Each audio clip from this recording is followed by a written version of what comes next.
Personal story segment tonight. Author Richard Dawkins is a committed atheist whose new book says evolution should be taught to every child, and faith-based beliefs like intelligent design are hooey. His book is called The Greatest Show on Earth, The Evidence for Evolution, and I spoke with Mr. Dawkins a few days ago. Now, when we last left you, Mr. Dawkins, you were selling your book, The God Delusion, big bestseller, based on atheism is good, and those of us who believe are kind of sappy.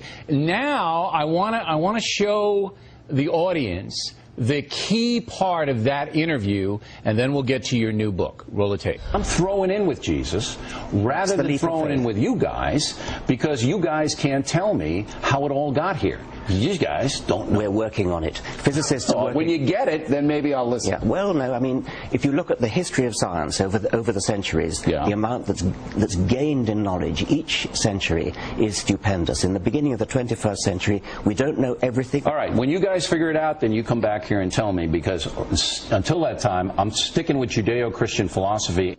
So now, tell me where I'm going wrong here. I believe in creative design. I believe in evolution. But I think it was overseen by a higher power because, as we just stated, and you acknowledged, you guys still haven't figured out how it all began.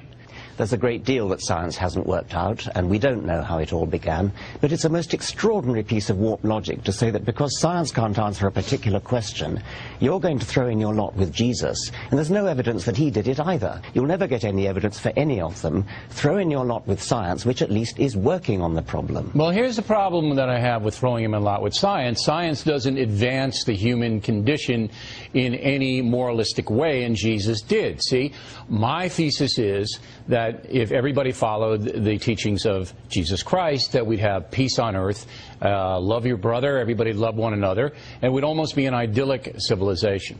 Now, am I 100% sure that Jesus is God? No, but I choose to believe that because the man was so extraordinary, and what he did in his 33 years on earth still resonates to this day. That, I think, is more powerful than your belief that, hey, someday we might figure it all out, but in the meantime, we're not going to believe in any deity.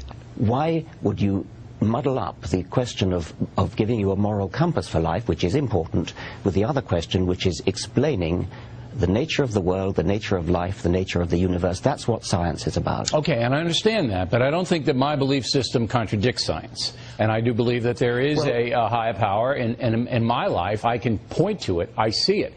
But what disturbs me about you guys, and I'm putting you into this category perhaps unjustly, is that you seem to look down on believers. Well, there is a problem when you guys, if I could turn it back on you, try to say that because you believe what you do, because of a holy book and because of the way you've been brought up, therefore that entitles you to go into science classes and tell teachers what they can or cannot teach. You may think that God oversaw evolution, and that's a point of view that you could probably defend, but leave it out of the science class. It's not fair to leave it out of the science class if the science class is incomplete.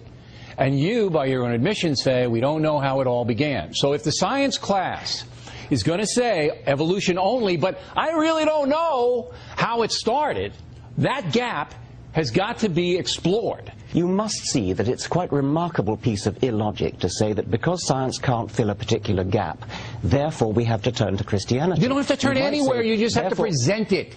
You don't have to turn to it, you present it. Will you listen to me and stop shouting at me? Well, turn your earpiece down. I'm not shouting, that's the way I usually talk. Go ahead. Okay, I know it is. I've been warned about it. Just because science has a gap in its knowledge, that does not entitle you to turn to any other particular alternative. Pick on a better science. No, that's fascism. For you to say that you can't mention fascism? Yeah. For you to say that you cannot, in a public school classroom, a science classroom, talk about brilliant men, and I mean brilliant, smarter than you, who do believe in a higher power, who do believe that there was an overseer of the universe. If you insist you can't even mention it, that is fascism, sir. What you called fascism was my statement that if science can't answer something, you should therefore turn to Christianity. That turn, if a particular scientific theory doesn't work, do some better science. No. You present in the science classroom all the alternatives that are legitimate. Now, Adam and Eve, you don't have to do that. All right, that's for the biblical portion of a theology class. But, as I said, there are more believers than non-believers, and that should be presented. I'll give you the last word. science is unique in that it does base itself upon evidence rather than upon superstition, upon authority, upon holy books, or upon revelation. All right, the book is The Greatest Show on Earth. Mr. Dawkins,